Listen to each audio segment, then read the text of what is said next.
بسم الله الرحمن الرحيم. السلام عليكم ورحمة الله وبركاته. الحمد لله رب العالمين، والصلاة والسلام على أشرف المرسلين وعلى آله وصحبه وسلم. إن الحمد لله نحمده ونستعينه ونستغفره ونؤمن به ونتوكل عليه، ونعوذ بالله من شرور أنفسنا ومن سيئات أعمالنا. من يهده الله فلا مضل له ومن يضلله فلا هادي له، وأشهد أن لا إله إلا الله وحده لا شريك له، وأشهد أن محمدا عبده ورسوله. أما بعد، فيا أيها الناس أوصيكم عباد الله وإياي أولا بتقوى الله. قال الله تعالى: يا أيها الذين آمنوا اتقوا الله حق تقاته ولا تموتن إلا وأنتم مسلمون.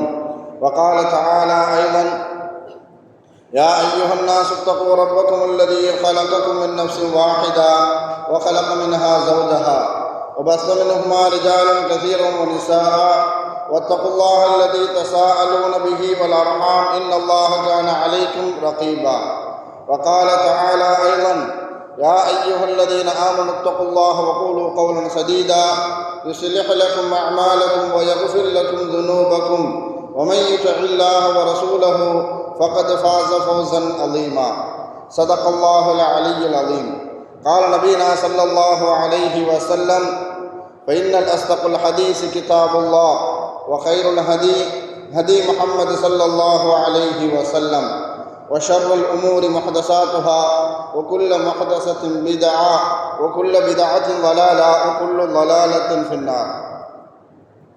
வார்த்தைகளில் சிறந்தது அல்லாஹ்வுடைய வார்த்தை என்றும், வழிகாட்டுதலில் சிறந்தது நபிகள் நாயகம் ஸல்லல்லாஹு அலைஹி வஸல்லம் அவர்களுடைய வழிகாட்டுதல் என்றும், காரியங்களில் மிக மிக கெட்டது மார்க்கத்தில் புதுமையை உண்டாக்குவது, ஒவ்வொரு புதுமையான காரியமும் வழிகேடுகள் அனைத்தும் உங்களை நரகில் கொண்டு போய் சேர்க்கும் என்று நமது நபி ஸல்லல்லாஹு அலைஹி வஸல்லம் அவர்கள் தங்களுடைய ஒவ்வொரு சொற்பொழிவிலும் இந்த மனித சமுதாயத்திற்கு ஞாபகப்படுத்தியதை இந்த நல்ல சந்தர்ப்பத்தில் இங்கு ஒன்று கூடி இருக்கின்ற உங்களுடைய சிந்தனையிலும் ஆரம்பமாக இந்த நபிமொழியை ஞாபகப்படுத்தி எனது உரையை ஆரம்பம் செய்கிறேன். அல்ஹம்துலில்லாஹ். கண்ணியமானவர்களே, அல்லாஹ் நல்லடியார்களே, அல்லாஹு தஆலா தன்னுடைய ஏகத்துவ கலிமாவை எத்தி வைப்பதற்காக வேண்டி இந்த உலகத்தில் எண்ணற்ற நபிமார்களையும் ரசூல்மார்களையும் அனுப்பி வைத்தான். அவர்கள் அனைவர்களுமே அல்லாஹுடைய கட்டளையின்படி அவரவர்களுக்கு அனுப்பப்பட்ட சமுதாய மக்களிடத்தில் அல்லாஹுடைய ஏகத்துவ கலிமாவை எத்தி வைத்தார்கள். அத்தனை நபிமார்கள் மீதும் ரசூல்மார்கள் மீதும், இறுதியாக வந்த நமது நபி ஸல்லல்லாஹு அலைஹி வஸல்லம் அவர்களின் மீதும், அவர்களுக்கு இறங்கிய இறை செய்தியை கண்ணால் கண்டும் காதால் கேட்டும் அப்படியே ஈமான் கொண்ட உத்தம சத்திய சஹாபாக்கள், சஹாபி பெண்மணிகளின் மீதும், அவர்களுக்கு பின்வந்த தாபீன்கள், தபா தாபீன்கள், இமாம்கள், நல்லோர்களின் மீதும், குறிப்பாக இந்த ஜும்மாவில் அல்லாஹ்வை பற்றியும் அவனுடைய தூதர் முஹம்மது நபி ஸல்லல்லாஹு அலைஹி வஸல்லம் அவர்களை பற்றியும் தெரிந்து கொள்வதற்காக வேண்டி இங்கு ஒன்று கூடி இருக்கின்ற உங்கள் மீதும் என் மீதும், உங்களது குடும்பத்தாரின் மீதும் எனது குடும்பத்தாரின் மீதும் அல்லாஹுடைய சாந்தியும் சமாதானமும் திருப்பொருத்தமும் மன்னிப்பும் இன்றும் என்றென்றும் உண்டாவதாக என்று கூறி எனது உரையை ஆரம்பம் செய்கிறேன். அல்ஹம்துலில்லாஹ். கண்ணியமானவர்களே, அல்லாஹ் நல்லடியார்களே, ரபியுல் ஆஹிர் இந்த மாதம் வந்துவிட்டாலே உலகம் முழுவதும் இருக்கக்கூடிய சுன்னத் வல் ஜமாத் பள்ளிவாசல்களில் இறை நேசர்களை பற்றி நினைவு கூறப்படுவது ஒரு வழக்கம். அதிலும் குறிப்பாக முஹையத்தீன் அப்துல் காதிர் ஜீலானி கத்தஸல்லாஹு சிர்ரஹுல் அஸீஸ் அவர்களை பற்றியும் நினைவு கூறப்படுவது ஒரு வழக்கம். அக்டோபர் 2 கடந்த வாரம் இந்தியாவை பொறுத்த வரைக்கும் அன்று காந்தி ஜெயந்தி, காந்தியடிகளை பற்றி நினைவு கூறப்படுகிறது. ஆனால் உலக முஸ்லிம்களை பொறுத்த வரைக்கும் அந்த நாள் என்பது அக்டோபர் 2 அந்த நாள் என்பது உலக முஸ்லிம்களுக்கு மிகப்பெரிய ஒரு மகத்தான ஒரு நாள் மாத்திரமல்ல, வரலாற்றில் தடம் பதித்த ஒரு நாள், வரலாற்றில் மறக்க முடியாத ஒரு நாள். அன்றுதான் இன்று வரைக்கும் இஸ்ரேலிய யூதர்களுக்கும் பலஸ்தீனிய முஸ்லிம்களுக்கும் நடைபெற்று வரக்கூடிய ஒரு போர். அந்த போரினுடைய அடிப்படை பைத்துல் முகத்தஸும் அதை சுற்றி இருக்கக்கூடிய இடங்களும் யாருக்கு சொந்தம் என்ற கருத்தில்தான், என்ற அடிப்படையில்தான் இன்று வரைக்கும் போர் நடந்து கொண்டிருக்கிறது. அதுபோலத்தான் சிலுவை போர் வீரர்களை எதிர்த்து அந்த சிலுவை போரில் வெற்றி கண்டு அந்த போரின் மூலமாக பைத்துல் முகத்தஸ் என்ற அந்த ஒரு பள்ளிவாசலும் அதை சுற்றி இருக்கக்கூடிய இடங்களும் சிலுவை போர் வீரர்களிடத்தில் இருந்த சமயத்தில் அவர்களை வெற்றி கொண்டு அந்த பள்ளிவாசலை கைப்பற்றி முஸ்லிம்களிடத்தில் ஒப்படைத்தார் அல்லாஹுடைய உதவியை கொண்டு சுல்தான் சலாஹுத்தீன் அய்யூபி ரஹ்மத்துல்லாஹி அலைஹி அவர்கள். அது அக்டோபர் 2ஆவது நாள். மாத்திரமல்ல, பலஸ்தீனுக்கும் வழிமாறுகளுக்கும் என்ன சம்பந்தம்? பலஸ்தீனுக்கும் அங்கு நடக்கக்கூடிய அந்த போர் எப்பொழுது முடிவுக்கு வரும்? பலஸ்தீனிய முஸ்லிம்கள் எப்படிப்பட்ட வழிமாறுகளை எதிர்பார்த்து கொண்டு இருக்கிறார்கள் என்பதை பற்றி இந்த ஜும்மாவின் வாயிலாக நாம் தெரிந்து கொள்ள கடமைப்பட்டு இருக்கிறோம். வழிமாறுகளை பற்றி, இறை நேசர்களை பற்றி நாம் புரிந்து கொண்டு இருப்பது ஒரு விதம், புரிந்து கொள்ள வேண்டியது வேறு விதம். வழி என்று சொன்னாலே இறை நேசர், அதனுடைய பன்மை சொல்தான் அவுலியா, இறை நேசர்கள். அவுலியா என்ற வார்த்தையை அல்லாஹு தஆலா குர்ஆனில் பல இடங்களில் பயன்படுத்துவான். இறை நேசர்கள், அவுலியாக்கள் என்று சொன்னாலே நம்முடைய சிந்தனைக்கும் புரிதலுக்கும் நினைவுக்கு வருவது அஜ்மீரில் தொழில் கொள்ளக்கூடிய ராஜா மொய்னுத்தீன் சிஸ்தி ரஹ்மத்துல்லா, பகதாதில் தொழில் கொள்ளக்கூடிய முஹய்யித்தீன் அப்துல் காதிர் ஜீலானி ரஹ்மத்துல்லா, அதே போன்று ஏர்வாடியில் தொழில் கொள்ளக்கூடிய இப்ராஹிம் சையதுல் வலியுல்லா, நாகூரில் தொழில் கொள்ளக்கூடிய ஷாஹுல் ஹமீத் பாதுஷா வலியுல்லா, திருச்சியில் தொழில் கொள்ளக்கூடிய தபரி ஆலம் பாதுஷா ரஹ்மத்துல்லா, அதே மாதிரி தமிழ்நாடுகளில், இந்தியாவில் அவரவர்கள் பகுதியில் வாழ்ந்து மரணித்து அடக்கம் செய்யப்பட்டிருக்கின்ற அப்படிப்பட்ட இறை நேசர்களை மாத்திரமே நாம் இன்று வரைக்கும் நினைவுகூறு கொண்டு இருக்கின்றோம். நம்முடைய எண்ணம் என்னவென்று சொன்னால், இனிமேல் இறை நேசர்களே வரமாட்டார்கள். நான் மேலே சொன்ன எல்லா இறை நேசர்களும் அவரவர்கள் காலகட்டத்தில் இறைப்பணிக்காக வேண்டி தன்னை தியாகத்திற்காக வேண்டி உட்படுத்தியவர்கள். அவரவர் காலம் சார்ந்த அந்த மக்களிடத்தில் இறைப்பணியை மும்முரமாக செய்து காட்டியவர்கள் மாத்திரமல்ல, சீர்திருத்த பணியில் அவர்கள் ஈடுபட்டார்கள். அதன் காரணத்தினாலேயே அல்லாஹ்வுடைய அன்பையும் அருளையும் மகத்தான பொருத்தத்தையும் பெற்று அவர்கள் மரணித்திருக்கிறார்கள். அல்லாஹு தஆலா அனைத்து இறை நேசர்களுடைய கபரையும் வெளிச்சமாக்குவானாக. நான் இன்று இருக்கக்கூடிய காலத்து மக்கள் சரியான வழிகாட்டுதல் இல்லாததன் காரணத்தினால், சரியான மார்க்க புரிதல் இல்லாததன் காரணத்தினால் அவர்களுடைய எண்ணம் இனிமே வழிமாறுகள் வரமாட்டார்கள். வழிமாறுகள் வாழ்ந்த காலமெல்லாம் ஒரு 500-600 வருடங்களுக்கு முன்னால் அவர்களெல்லாம் வாழ்ந்து சென்று விட்டார்கள். இனிமேல் வழிமாறுகளே வரமாட்டார்கள் என்ற ஒரு தவறான புரிதலுக்கும் எண்ணத்திற்கும் இன்று காலகட்டத்தில் வாழக்கூடிய சமூக மக்கள் அந்த முடிவுக்கு வந்திருக்கிறார்கள். நான் ஒரு விஷயத்தை தெரிஞ்சுக்கணும், அல்லாஹு தஆலா நுபுவத்திற்கு மாத்திரமே முத்திரையிட்டு இருக்கிறான். இறைநேச பாதை என்பது, அந்த வாசல் என்பது கியாமத்து வரைக்கும் அல்லாஹு தஆலா திறந்தே வைத்திருக்கின்றான். மாத்திரமல்ல, ஸல்லல்லாஹு அலைஹி வஸல்லம் அவர்களுடைய பகிரங்கமான ஒரு எச்சரிக்கை என்னவென்றால், எப்பொழுது இந்த உலகத்தில் இறை நேசர்களே இல்லை என்ற ஒரு சூழலுக்கு இந்த உலகம் வருமோ அப்பொழுது அல்லாஹு தஆலா இந்த உலகத்தை அழிச்சிருவான். அல்லாஹ் இந்த உலகத்தை என்ன செஞ்சிருவான்? அழிச்சிருவான். ஏன்னா கியாமத்து நாள் வரைக்கும் இறை நேசர்கள் வந்து கொண்டே இருப்பார்கள். அதில் எந்த விதமான மாற்று கருத்தும் இல்லை. எந்த அளவுக்குன்னா ஸல்லல்லாஹு அலைஹி வஸல்லம் அவர்கள் சொல்லி காட்டும் பொழுது, அல்லாஹ் அல்லாஹ் என்று சொல்லக்கூடிய ஒரு கூட்டத்தார்கள் இந்த உலகத்தில் இருக்கின்ற வரைக்கும் அல்லாஹு தஆலா கியாமத்து நாளை கொண்டு வர மாட்டான். எப்பொழுதும் அந்த கூட்டம் இல்லாமல் போகுமோ, அல்லாஹ் அல்லாஹ் என்று இறைவனை துதிக்கக்கூடிய, இறைவனை நினைவு கூடக்கூடிய ஒரு கூட்டம் இந்த உலகத்தில் இல்லாமல் போகுமோ, அப்பொழுது அல்லாஹு தாலா இந்த உலகத்தை அழித்து விடுவான், கியாமத்து நாளை அல்லாஹு தாலா கொண்டு வந்து விடுவான் என்பதாக ஸல்லல்லாஹு அலைஹி வஸல்லம் அவர்கள் சொல்லி காட்டினார்கள். அல்லாஹு தாலா இறை நேசர்களுடைய வருகை பற்றியும் அவர்களுடைய இருப்பை பற்றியும் அல்லாஹ் குர்ஆன்ல ஒரு வசனத்தில் சொல்லி காட்டும் பொழுது வ இம்மின் உம்மத்தின் இல்லா கலா ஃபீஹா நதீர், எந்த ஒரு சமுதாயமாக இருந்தாலும் அந்த சமுதாயத்தில் நடக்கக்கூடிய அநியாயங்களையும் அட்டூழியங்களையும் அங்கு நடக்கக்கூடிய அனாச்சாரங்களையும் எச்சரிக்கை செய்து சுட்டி காட்டக்கூடிய ஒரு வழி இருந்து கொண்டே இருப்பார் என்பதாக அல்லாஹு தாலா 35வது அத்தியாயத்தில் 24வது வசனத்தில் அல்லாஹு தாலா சொல்லி காட்டுவார். இதன் மூலம், இந்த வசனத்தின் மூலம் நமக்கு தெரிவதெல்லாம் கியாமத்து வரைக்கும் வலிமார்கள் இருந்து கொண்டே இருப்பார்கள் அவரவர்கள் பகுதியில். இன்னும் சொல்ல போனா, யாரெல்லாம் தவறுகளை தட்டி கேட்பார்களோ, யார் பாவத்தை விட்டும் மக்களை தடுப்பார்களோ அவர்களெல்லாம் இறை நேசர்கள் தான் என்பதாக இந்த வசனத்தின் மூலமாக நாம் விளங்கிக் கொள்ள முடியும். ஸல்லல்லாஹு அலைஹி வஸல்லம் அவர்கள் இறை நேசர்களுடைய அடையாளங்களை பற்றி சஹாபாக்களுக்கு விளக்கித் தரும் பொழுது, அவர்களை பார்த்தாலே, இறை நேசர்களை நீங்கள் பார்த்தாலே, வலிமார்களை நீங்கள் பார்த்தாலே அல்லாஹுடைய ஞாபகமும் அல்லாஹுடைய நினைவு கூறுதலும் அல்லாஹை பற்றி உண்டான அச்சமும் உங்களுடைய உள்ளத்தில் ஏற்படும் என்பதாக ஸல்லல்லாஹு அலைஹி வஸல்லம் அவர்கள் சொல்லி காட்டினார்கள்.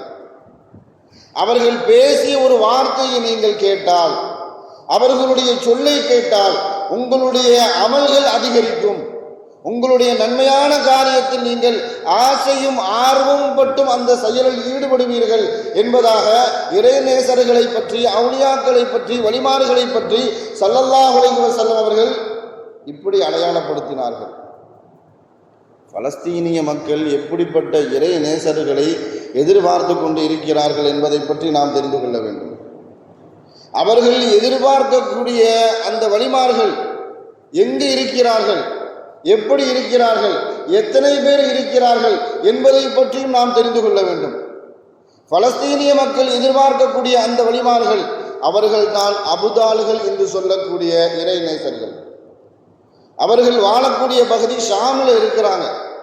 இன்று வரைக்கும் ஸல்லல்லாஹு அலைஹி வஸல்லம் அவர்களுடைய நபிமொழிகளின் வழிகாட்டுதலின்படி, அவர்களுடைய சொல்லுக்கின்படி அவர்கள் வாழ்ந்து கொண்டு இருக்கக்கூடிய இடம் ஷாமில் இருக்கிறாங்க. ஹதீஸில் நாம் எங்கே புரட்டி பார்த்தாலும் ஷாம் என்ற ஒரு வார்த்தை எங்கெல்லாம் வருகிறதோ, இப்பொழுது நாடு நாடாக பிரித்து இருக்கிறாங்க. அன்றைய காலகட்டத்தை பொறுத்த வரைக்கும் ஷாம் என்பது ஜோர்டான், லெபனான், சிரியா, பலஸ்தீன், இது 4 நாடுகளும் சேர்ந்தது தான் ஷாம். துருக்கி எல்லாம் அதனுடைய எல்லை பகுதிகளை பகிர்ந்து கொண்டு இருக்கின்றது. ஷாமினுடைய எல்லை பகுதிகளை பகிர்ந்து கொண்டு இருக்கக்கூடிய இடம் துருக்கி. ஆனால் இந்த 4 நாடுகளும் சேர்ந்தது தான் ஷாம். அங்குதான் அபுதாலுகள் என்று சொல்லக்கூடிய பலஸ்தீனிய மக்கள் எதிர்பார்க்கக்கூடிய அந்த வலிமார்கள் அங்குதான் வாழ்ந்து கொண்டு இருக்கிறார்கள். ஸல்லல்லாஹு அலைஹி வஸல்லம் அவர்கள் கூடுதலாக ஒரு தகவலை சொல்லி காட்டினார்கள். அவர்கள் 40 பேர் இருப்பார்கள். அவர்கள் 40 பேர் இருப்பார்கள். அப்படின்னா இதுவரைக்கும் வாழ்ந்து கொண்டு இருக்கிறார்கள் என்றால் அவர்களுடைய ஆயுள் காலத்தை அல்லாஹ் தஆலா அதிகப்படுத்தி இருக்கிறானா அப்படின்னு கேட்டால், சாதாரணமான மக்கள் எப்படி வாழ்ந்து கொண்டு இருக்கின்றார்களோ, எவ்வளவு ஆயுள் காலத்தை அல்லாஹ் தஆலா அவர்களுக்கு கொடுப்பானோ அதே மாதிரி ஆயுள் காலத்தை தான் அபுதாலுகள் என்று சொல்லக்கூடிய அந்த வலிமார்களுக்கும் அல்லாஹ் தஆலா கொடுப்பான். ஒருவர் மரணித்து விட்டாலும் அந்த அபுதாலுகள் என்று சொல்லக்கூடிய அந்த வலிமார்களில் அல்லாஹ் தஆலா ஒருவர் மரணித்து விட்டாலும் அல்லாஹு தஆலா ஒருவரை அபுதாலுகளாக அந்த கூட்டத்தார்களில் அல்லாஹு தஆலா சேர்த்து விடுவான். ஒருவர் மரணித்து விட்டாலும் 39 பேர் தான் இருக்கிறாங்க அப்படின்னு சொன்னா, இன்னொருவரை உருவாக்கி தேர்ந்தெடுத்து அந்த கூட்டத்தார்களோடு அல்லாஹு தஆலா சேர்த்து விடுவான் என்பதாக ஸல்லல்லாஹு அலைஹி வஸல்லம் அவர்கள் சொல்லி காட்டினார்கள். அவர்களின் மூலமாக அல்லாஹு தஆலா மலையை இறக்குவான். அவர்களின் மூலமாக எதிரிகளிலிருந்து முஸ்லிம்களுக்கு அல்லாஹு தஆலா உதவி செய்வான். மாத்திரமல்ல, உலகத்தில் ஏற்படக்கூடிய அனைத்து சோதனைகளுக்கும் அவர்களின் மூலமாக அல்லாஹு தஆலா தீர்வு காண்பான் என்பதாக ஸல்லல்லாஹு அலைஹி வஸல்லம் அவர்கள் சொல்லி காட்டினார்கள். ஒவ்வொரு வருடமும் ஹஜ்ஜுக்காக வேண்டி அந்த 40 அபுதாலுகளும் ஹஜ்ஜுக்கு வருவார்கள். ஒவ்வொரு வருடமும் வருவார்கள். இந்த உலகம் எப்பொழுது கடுமையான ஒரு சூழலை சந்திக்குமோ, சோதனையான காலகட்டத்தை எப்பொழுது சந்திக்குமோ, அந்த வருடமும் அந்த அபுதாலுகள் என்று சொல்லக்கூடிய அந்த வழிமார்கள் ஹஜ்ஜுக்காக வேண்டி வருவார்கள். அப்பொழுதுதான் போராளிகளில் தலைமைத்துவம் ஏற்கக்கூடிய அந்த தகுதியுள்ள அந்த இமாம் மஹ்தி அலைஹிஸ்ஸலாம் அவர்களை இந்த அபுதாலிகள் என்று சொல்லக்கூடிய அந்த வலிமார்கள் அவர்களை கண்டுபிடிப்பார்கள் என்பதாக ஸல்லல்லாஹு அலைஹி வஸல்லம் அவர்கள் சொல்லி காட்டினார்கள்.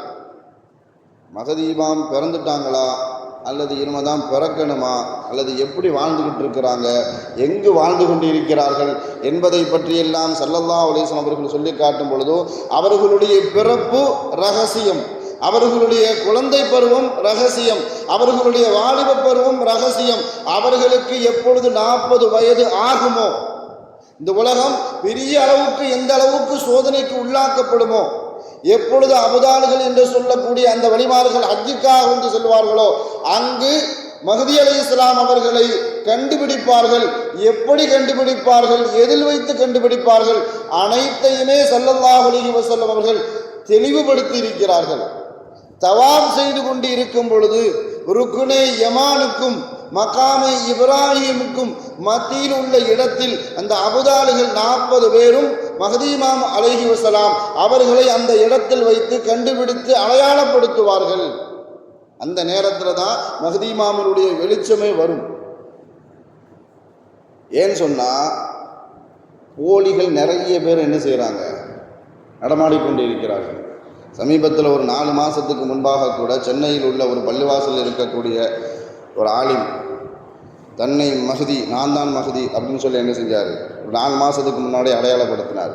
அது பெரிய அளவுக்கு சர்ச்சையாச்சு. மாத்திரமல்ல, தமிழ்நாட்டினுடைய தாய் மதரசா என்று சொல்லக்கூடிய வேலூர் பாக்கையாத சாலிஹாத்தில் இருக்கக்கூடிய உஸ்தாதுமார்கள், ஆசிரிய பெருமக்கள் எல்லாம் அவரை கூப்பிட்டு அழைச்சி பேசி, நீங்கள் மஹ்தின்னு சொல்கிறீங்களே, என்ன அடையாளம் என்று சொன்னால், மஹ்தி வருவதற்கு முன்பாக இந்த உலகத்தில் எதுவெல்லாம் நடக்கும், மஹ்தி வந்துட்டாங்கன்னு சொன்னால் எதுவெல்லாம் நடக்கும் என்பதாக ஸல்லல்லாஹு அலைஹி வஸல்லம் அவர்கள் தங்களுடைய நபிமொழிகளின் மூலமாக தெளிவுபடுத்தி இருக்கிறார்கள்.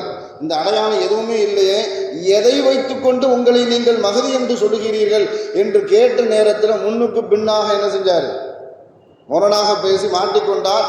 அந்த வீடியோ காட்சிகள், காணொளி காட்சிகள் சமூக வலைதளத்தில் பெரிய அளவுக்கு பரப்பப்பட்டு பகிரப்பட்டது.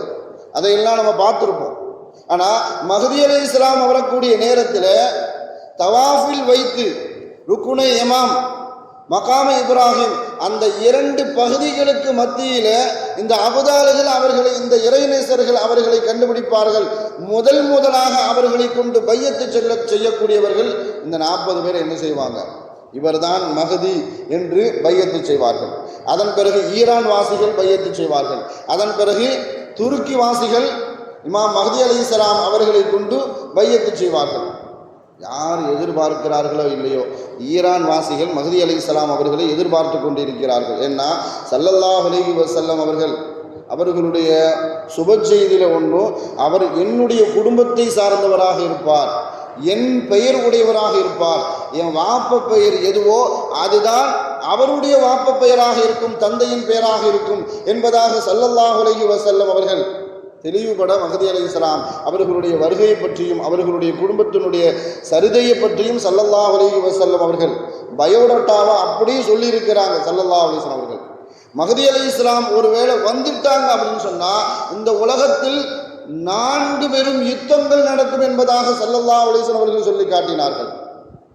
முதல்ல சீனா, ஜப்பான், ரஷ்யா இந்த நாடுகளுக்கு மத்தியில் பெரும் அளவுக்கு பெரிய யுத்தங்கள் நடக்கும் என்பதாக ஸல்லல்லாஹு அலைஹி வஸல்லம் அவர்கள் முன்னறிவிப்பு செய்திருக்கிறார்கள். ஆசியா கண்டத்திலே மிகப்பெரிய ஒரு யுத்தங்கள் நடக்கும். மாத்திரமல்ல, அடுத்து ஜசீரத்துல் அரபு கண்ட்ரியில் அரபு எதெல்லாம் தீபகற்பம் என்று இதுவரைக்கும் நாம் நினைத்து கொண்டு இருக்கின்றோமோ அந்த அரபு தீபகற்பத்தில் மிகப்பெரிய யுத்தங்கள் நடக்கும். 3ஆவதாக ஈரானில் யுத்தம் நடக்கும். 4ஆவதாக சிரியாவில் யூரோப்பியர்களை எதிர்த்து, யூதர்களை எதிர்த்து, அவர்களை எதிர்த்து மிகப்பெரிய ஒரு யுத்தம் நடக்கும் என்பதாக 4 பெரு யுத்தங்கள் மஹ்தி அலைஹிஸ்ஸலாம் அவர்களின் வருகையின் மூலமாக இந்த உலகத்தில் நடைபெறும் என்பதாக ஸல்லல்லாஹு அலைஹி வஸல்லம் அவர்கள் தெளிவுபடுத்தினார்கள். சும்மா சொல்லிட்டு ஸல்லல்லாஹு அலைஹி வஸல்லம் அவர்கள் கடந்து போகலை. மஹதி அலைஹிஸ்ஸலாம் வருவதற்கு முன்பாக இந்த உலகத்தில் நடைபெறக்கூடிய நிகழ்வுகளையும் ஸல்லல்லாஹு அலைஹி வஸல்லம் அவர்கள் தெளிவுபடுத்தி இருக்கிறார்கள். ஒரு 2 வருஷத்துக்கு முன்பாக கூட உங்களுடைய சிந்தனைக்கு நான் ஞாபகப்படுத்தியிருப்பேன். ஒரு ஜும்மாவில் மஹதி அலைஹிஸ்ஸலாம் அவர்கள் வருகிறார்கள் என்றால் அவங்கள அந்த 40 அபுதால்களும் ஹஜ்ஜில் வச்சுத்தான் அடையாளப்படுத்துவார்கள், கண்டுபிடிப்பார்கள். அப்படி கண்டுபிடிக்கக்கூடிய நேரத்தில் அதற்கு முந்தைய ரமலானில், ரமலானை கடந்து ஹஜ்ஜி வரும், அதற்கு முந்தைய ரமலானில் எப்படி ஏற்படும், எப்படிப்பட்ட சூழல் வரும் என்பதை பற்றி ஸல்லல்லாஹு அலைஹி வஸல்லம் அவர்கள் சொல்லி காட்டும் பொழுது, மஹதி அலைஹிஸ்ஸலாம் வருவதற்கு முன்பாக அதற்கு முந்தைய ரமலானில் முதல் பிறையில் சந்திர கிரகணம் ஏற்படும் என்பதாக ஸல்லல்லாஹு அலைஹி வஸல்லம் சொல்லி காட்டினார்கள். அதே மாதிரி அதே ரமலானில் அதே மாதத்தில் பாதியில் 15வது பிறையில் சூரிய கிரகணம் ஏற்படும். இப்படி ஒரே மாதத்தில் 2 தடவை கிரகணம், சூரிய கிரகணம் சந்திர கிரகணம் ஏற்பட்டு விட்டு விட்டது என்றால் அடுத்த ஹஜ்ஜில் மஹதி அலைஹிஸ்ஸலாம் அவர்களுடைய வருகை உறுதிப்படுத்தப்பட்டுவிடும் என்பதாக ஸல்லல்லாஹு அலைஹி வஸல்லம் அவர்கள் சொல்லி காட்டினார்கள். இந்த அளவுக்கு அவர்களுடைய வருகையை பற்றி, அவர்களுடைய அடையாளங்களை பற்றி, அவர்களுடைய குடும்பத்தார்களை பற்றி, அவர்கள் வருவதன் மூலமாக இந்த உலகத்தில் நிகழக்கூடிய நிகழ்வுகளை பற்றி மாத்திரமல்ல, எல்லாத்தையும் ஸல்லல்லாஹு அலைஹி வஸல்லம் அவர்கள் தெளிவான முறையில். ஆனால் ஒரே ஒரு விஷயத்தை நாம் நினைவு கொள்ள வேண்டும்.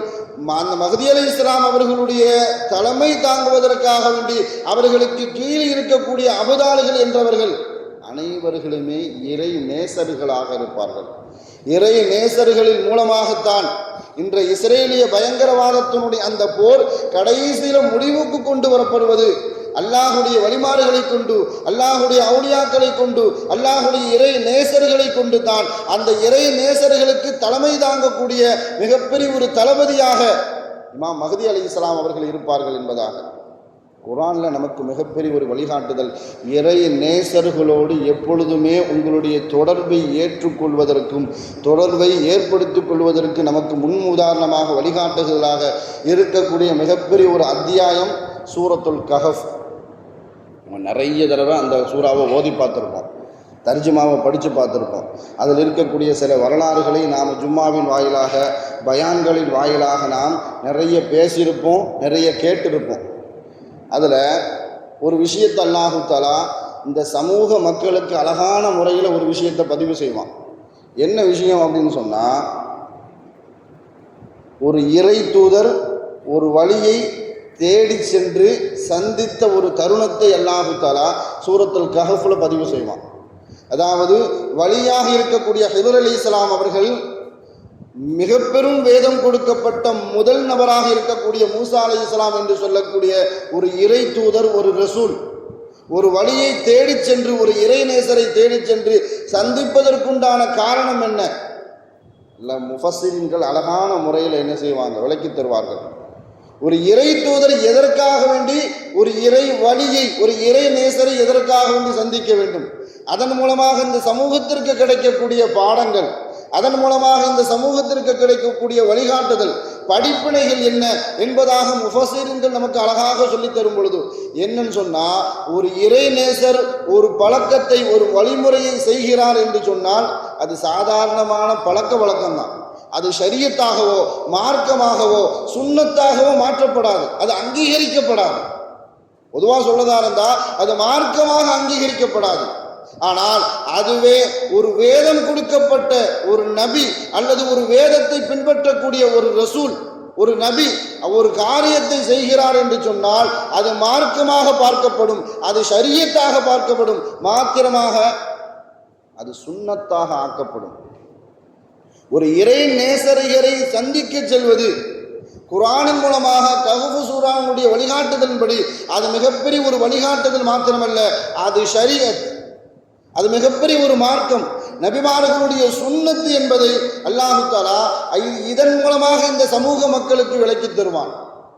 இந்த 2 பேரும் சந்திச்சு கொண்ட அந்த இடத்தை பற்றி அல்லாஹு தஆலா சொல்லி காட்டும் பொழுது, மஜ்மஅல் பஹரைன், 2 கடல்கள் எங்கு சந்திக்குமோ அந்த இடத்தில் தான் 2 பேரும் சந்தித்து கொண்டார்கள் என்பதாக. இந்த வார்த்தைக்கு மஜ்மஅல் பஹரைன் என்ற இந்த வார்த்தைக்கு முஃபஸ்ஸிரீன்கள் அழகான முறையில் விளக்கம் தரும் பொழுது என்ன சொல்லி காட்டுவார்கள் சொன்னால், ஷரியத் என்று சொல்லக்கூடிய மூசா அலைஹிஸ்ஸலாம் அவர்களுடைய ஷரியத்தும் ஆன்மீக ரீதியில் தரீக்கத்து என்று சொல்லக்கூடிய அந்த கடலும் ஷரியத்தினுடைய கடலும் தரீக்கத்தினுடைய கடலும் ஒன்றாக சந்தித்து கொண்ட அந்த இடத்திற்கு பெயர்தான் மஜ்மா அல் பஹரைன். அல்லாஹு தஆலா அப்படிப்பட்ட ஒரு நுட்பமான வார்த்தையை அங்கு பயன்படுத்தி இருக்கிறான் என்பதாக இந்த வசனத்திற்கு விளக்கு உரை சொல்லக்கூடிய முஃபஸ்ஸீன்கள் எல்லாம் அழகான முறையில் விளக்கம் தருவார்கள். எந்த அளவுக்குன்னு சொன்னால், அல்லாஹு தஆலா இறை நேசர்கள் இருக்கக்கூடிய வாழக்கூடிய அந்த பகுதியில் வாழக்கூடிய மக்கள் எப்படி வாழ்ந்து கொண்டு இருப்பார்கள், மற்றவர்களுக்கெல்லாம் எப்படிப்பட்ட சுபிட்சமான வாழ்க்கை கிடைக்கும் என்பதை அல்லாஹு தஆலா சூரத்துல் கஹ்ஃப்ல சொல்லி காட்டுவான். வழிமார்கள் வாழக்கூடிய இறை நேசர்கள் வாழக்கூடிய அந்த பகுதியில் இருக்கக்கூடிய மரணித்தவர்கள் எல்லாம் உயிர் பெற்று எழுவார்கள். இந்த வரலாறு நம்ம வாசிச்சிருப்போம். அல்லாஹ்ட்ட மூசா அலைஹிஸ்ஸலாம் அவர்கள் கேட்கும் பொழுது, நீ சொல்லக்கூடிய அந்த வழி ஹிதர் அலைஹிஸ்ஸலாம் அவர்களை எந்த இடத்துல எப்படி நாம் சந்திக்க முடியும், அதற்குண்டான அடையாளம் என்ன என்பதாக மூசா அலைஹிஸ்ஸலாம் தன்னுடைய ரப்பு அல்லாஹ்விடத்தில் கேட்கக்கூடிய நேரத்தில் அல்லாஹ் சொல்லி காட்டுவான், உங்கள் கூட ஒரு பொரிச்ச மீனை, உயிரற்ற ஒரு பொரிச்ச மீனை எடுத்துட்டு போங்க. அந்த பொரிச்ச மீனுக்கு எப்பொழுது உயிர் வருமோ, அது உயிர் வந்து எப்பொழுது கடலில் நீந்தி செல்லுமோ, அந்த இடம்தான் நீங்கள் அவரை சந்திக்கக்கூடிய இடம் என்பதாக. பொதுவாக இறைநேசர்கள் எங்கு வாழ்ந்து கொண்டிருக்கிறார்களோ அந்த பகுதியில் இருக்கக்கூடிய உள்ளம் செத்து போனவர்கள் எல்லாம், உள்ளம் மரணித்து வாழக்கூடியவர்கள் எல்லாம் இறை நேசர்களை சந்திப்பதன் மூலமாக அவர்களுடைய உள்ளம் மறுபடியும் உயிர் பெற்று புத்துணர்ச்சி பெற்று அவர்கள் நன்மையான காரியங்களில் செய்வது மாத்திரமல்ல, இறை நேச அடியார்களாக அவர்கள் மாற்றப்படுவார்கள் என்பதை இந்த வசனத்தின் மூலமாக அல்லாஹு தஆலா நமக்கு உணர்த்தி காட்டுவான். அவர்களை சந்திப்பதன் மூலமாக நமக்கு என்னெல்லாம் கிடைக்கும் என்பதாக அல்லாஹு தஆலா சூரத்துல் கஹ்ஃப்ல சொல்லி காட்டும் பொழுது, ஆதைனாஹு ரஹ்மத்தம் மின் லதுன்னா, நம்மிடம் இருந்து யார் இறை நேசர்களை சந்திப்பதற்காக என்று செல்வார்களோ, அவர்களுடைய தொடர்பை யார் ஏற்படுத்திக் கொள்வார்களோ அவர்களுக்கு ரஹமத்து கிடைக்கும். பொதுவாக நாம் ரஹமத்து அப்படின்னு வார்த்தை மூலமாக சொன்னதின் காரணமாக அதனுடைய பிரயோஜனமோ அதனுடைய பலாபலன்களோ நமக்கு தெரியாமே ஆயிடுச்சு. அதே மாதிரி இல்மை லதுன்னி கிடைக்கும் என்பதாக அல்லாஹ் சொல்லி காட்டுவான். சாதாரணமான இல்மு வேற, கல்வி வேற. இல்மை லதுன்னின்னு சொன்னால் அது அல்லாஹ்வின் புறத்திலிருந்து பிரத்யோகமாக கொடுக்கப்படக்கூடிய ஒரு இல்மு. நாம் நம்மளுடைய காலகட்டத்தில் நாம் பார்த்துருப்போம், நம்மளுடைய சக வகுப்பு தோழனாக இருப்பான், அல்லது நம்ம கூட படிக்கக்கூடிய நம்மளுடைய பள்ளிக்கூடத்தில் படிக்கக்கூடிய மாணவனாக இருப்பான், அல்லது நம்மிடத்தில் படிக்கக்கூடிய மாணவனாக இருப்பான், அல்லது நாம் கேள்விப்பட்ட மாணவர்களாக இருப்பார்கள். எப்படின்னு சொன்னால், நாம் பரீட்சை தேர்வு நேரத்தில் நாமெல்லாம் விழுந்து படிப்போம். ஆனால் சில மாணவர்களை பார்க்கும் பொழுது படிக்க மாட்டாங்க, பெரிய அளவுக்கு முயற்சி செய்ய மாட்டாங்க. ஆனால் தேர்வு எழுத சென்றால் அழகான முறையில் தேர்வு எழுதுறது மாத்திரமல்ல, முதல் ரேங்குக்கு வருவாங்க. அவன் நீ எப்படா படிக்கிறத நான் பார்க்கவே இல்லையானா, எப்படா படிக்கிற? அவர்களுக்கு கொடுக்கப்படக்கூடிய இல்மே லதுன்னி, இது சில பேருக்கு மொத்தம் 1000ல் ஒருத்தருக்கு மாத்திரம் அல்லாஹ் என்ன செய்வான், கொடுப்பான். ஆனால் அதை நான் யாருக்கு கொடுக்கிறேன் என்பதாக அல்லாஹ் சொல்லி காட்டும் பொழுது, யார் இறை நேசர்களுடைய தொடர்பை ஏற்படுத்திக் கொள்வார்களோ அவர்களுக்கு நான் ரஹ்மத்தை மாத்திரமல்ல, இல்மே லதுன்னி என்று சொல்லக்கூடிய பிரத்யோகமான அந்த கல்வியை நான் அவர்களுக்கு கொடுப்பேன் என்பதாக அல்லாஹ் குர்ஆனின் சூரத்துல் கஹ்ஃபின் மூலமாக நமக்கு வழிகாட்டுவான். ஒருவரிடத்தில் ஆன்மீகம் வந்துவிட்டால் அவர்களுடைய சொல்லும் அவர்களுடைய செயலும் எப்படி மாற்றி அமைக்கப்படும் என்பதற்கு சூரத்துல் கஹ்ஃப், ஹிதர் அலைஹிஸ்ஸலாம், மூசா அலைஹிஸ்ஸலாம் அவர்களுடைய வரலாறு நமக்கு மிகப்பெரிய முன் உதாரணம். நம்ம அந்த வரலாறு கேள்விப்பட்டிருப்போம். மூசா அலைஹிஸ்ஸலாம், ஹிதர் அலைஹிஸ்ஸலாம் அவர்களுடைய பயண வரலாறு. 3 பேரும் போயிட்டு இருக்கும்போது 3 விதமான சம்பவங்கள் நடக்கும். அந்த சம்பவத்தை பற்றி நாம் பார்க்க தேவையில்லை. ஒரு படகை என்ன செய்வாங்க, ஹிதர் அலைஹிஸ்ஸலாம் உடைக்குவாங்க, காரணம் சொல்ல மாட்டாங்க. ஒரு சும்மா விளையாண்டு கொண்டு இருந்த ஒரு சின்ன பையனை பிடிச்சி கழுத்தை திருகி கொன்னுருவாங்க. அதே மாதிரி விழுகின்ற சூழலில் இருக்கக்கூடிய ஒரு சுவரை அப்படி நிமித்து விடுவாங்க. இதற்கு எதிர்த்து கேள்வி கேட்பார்கள் மூசா அலைஹிஸ்ஸலாம் அவர்கள். எதிர்த்து கேள்வி கேட்கும்போது அதுக்கு விளக்கம் சொல்லிடுவாங்க. ஆனால் விளக்கம் சொல்லும் பொழுது அவர்கள் பயன்படுத்திய அந்த வார்த்தை அல்லாஹு தஆலா அந்த குர்ஆனில் பதிவு செய்வான். ஹிதர் அலைஹிஸ்ஸலாம் அவர்கள் சொன்ன வார்த்தை, மூசா அலைஹிஸ்ஸலாம் கேட்குறாங்க, ஏன் நல்ல போட்டை ஏன் உடைச்சிங்க அப்படின்னு கேட்கும் பொழுதும் ஹிதர் அலைஹிஸ்ஸலாம் அவர்கள் சொன்ன வார்த்தை, ஃபஅரத்து அன் அஐபஹா, நான் தான் அந்த போட்டை உடைச்சேன். அதுக்கப்புறம் அங்கே காரணத்தை சொல்லுவாங்க. இதே மாதிரி அந்த அங்கே கொள்ளடிக்கக்கூடிய ஒரு கூட்டம் இருக்குது, நல்ல போட்டை பார்த்தா என்ன செஞ்சிருவாங்க, பிடுங்கிட்டு விட்டுருவாங்க அப்படிங்கிற வரலாறு அல்லாஹ் குர்ஆனில் தனித்துவமாக பேசுவான். ஆனால் அவங்க பயன்படுத்திய வார்த்தை என்னன்னு சொன்னால், நான் தான் அந்த போட்டை என்ன செஞ்சேன், சேதப்படுத்தினேன். ஏன் அந்த குழந்தைய கழுத்து திருகி கொலை செஞ்சுங்க அப்படின்னு கேட்கும் பொழுது அவர்கள் பயன்படுத்திய ஒரு வார்த்தை ஃபஅராதல்லாஹு, நானும் என்னுடைய ரப்பும் சேர்ந்து அந்த செயலை செய்தோம். முதல்ல நான் செஞ்சேன், இந்த செயலை நான் மட்டும் செய்யலை, நானும் என்னுடைய ரப்பும் சேர்ந்து செஞ்சோம். அப்புறம் கேட்பாங்க, நமக்கு அந்த ஊர்வாசிகள் உணவு தரல, தண்ணி தரல, நாம சும்மா போயிருக்கலாம், அந்த செவத்தை ஏன் நிமித்தி வச்சுங்க அப்படின்னு கேட்கும் பொழுது மூசா அலைஹிஸ்ஸலாம் அவர்களுக்கு ஹித்ர் என்ற அந்த வழி அழகான முறையில் பதில் சொல்லுவார்கள். ஃபஅராதகல்லாஹு ஃபஅராதக ரப்புக, அல்லாஹ் செஞ்சான் அப்படின்னு சொல்லுவாங்க. இதில் ஒரு விஷயம் என்னன்னு சொன்னால், இப்ராஹிம் அலைஹிஸ்ஸலாம் அவர்கள் சூரத்து ஷுஆரா என்று சொல்லக்கூடிய ஒரு அத்தியாயத்தில் அல்லாஹ் தனக்கு செய்த நியாமத்துகளை பற்றி சொல்லி காட்டும் பொழுது, அல்லதி ஹலகனி ஹுவ யுத்இமுனி வ யஸ்கீன், அவனை என்னை படைத்தான், அவனை எனக்கு உணவளித்தான், அவனை எனக்கு தண்ணீரும் புகட்டினான். அதுக்கப்புறம் தொடர்ச்சியாக சொல்லி காட்டுவாங்க, ஒய்தா மரில்து ஃபுஹுவ யஷ்பீன் வல்லதி யுமீதுனி தும்ம யுஹீன், நான் நோய்வாய்ப்பட்டு இருந்தேன், அவன் எனக்கு நோய் நிவாரணத்தை தந்தான், என்னை அவனே மௌத்தாக்கினான், என்னை அவனே உயிர்ப்பிக்க செய்தான். இந்த வார்த்தையை கவனிக்கணும். என்ன அவன்தான் படைச்சான், அவன்தான் எனக்கு உணவு தந்தான், அவன்தான் எனக்கு தண்ணீர் தந்தான், ஆனால் அவன்தான் எனக்கு நோயை கொடுத்தான்னு சொல்லலை இப்ராஹிம் அலைஹிஸ்ஸலாம் அவர்கள். நான் நோய்வாய்ப்பட்டு இருந்தேன், எனக்கு நோய் நிவாரணத்தை அவன் தந்தான்.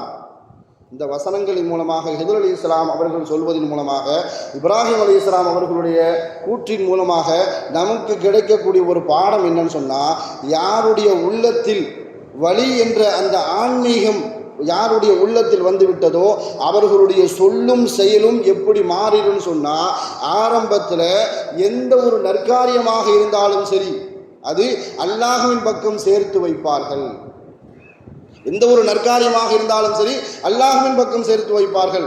ஒரு தீமையின் மூலமாக நன்மை கிடைக்கும் என்று சொன்னால் அதை நானும் செஞ்சேன், அல்லாஹும் செய்தார்கள், நானும் செஞ்சேன், அல்லாஹும் செஞ்சான். நன்மை மட்டும்தான் ஒரு காரியத்தில் இருக்குது அப்படின்னு சொன்னால் அதில் அல்லாஹ் மட்டும்தான் செய்தான். தீமை மட்டும் செஞ்சேன் அப்படின்னு சொன்னால் நான் மட்டும்தான் செஞ்சேன் என்பதாக ஹித்ர் அலைஹிஸ்ஸலாம் அவர்கள் மூசா அலைஹிஸ்ஸலாம் அவர்களுக்கு அழகான முறையில் என்ன செய்வார்கள், விளக்கி கொடுப்பார்கள். அதன் மூலமாக நாம் வழிமார்களை பின்பற்றுவதன் மூலமாக, வழிமார்களை நேசிப்பதன் மூலமாக அல்லாஹுடைய ரஹ்மத்தும் அல்லாஹ்வின் புறத்தில் இருந்து பிரத்யோகமாக கிடைக்கக்கூடிய அந்த இல்மை லதுன்னி என்று சொல்லக்கூடிய அந்த கல்வியையும் பெற்றுக்கொள்ளக்கூடிய நல்ல சமுதாய மக்களிடத்தில் அல்லாஹு தஆலா நம் அனைவரையும் ஆக்கி அருள் புரிவானாக. வாழும் காலமெல்லாம் மருத்துவமனை கஷ்டங்கள், அதன் செலவுகள், சிரமங்கள் அனைத்தையும் அல்லாஹு தஆலா அனைத்தை விட்டும் நம்மை பாதுகாப்பானாக. வாழும் காலமெல்லாம் நோய் நொடிகள் இல்லாமல் உடல் ஆரோக்கியத்தோடு மன நிறைவோடு இன்பத்தோடு அல்லாஹுவை நின்று வணங்கி வழிபட்டும் வாழும் நசீபை எல்லாம் அல்லாஹ் உங்களுக்கும் எனக்கும் நம்மை ஈண்டெடுத்த தாய் தந்தையர்களுக்கும் நம் மனைவி மக்கள் உற்றார் உறவினர் யாவருக்கும் கொடுத்தல் புரிவானாக என்று கூறி எனது வார்த்தையை நிவர்த்தி செய்கிறேன். வாஹிரு தாவானா அல்ஹம்துலில்லாஹி ரப்பில்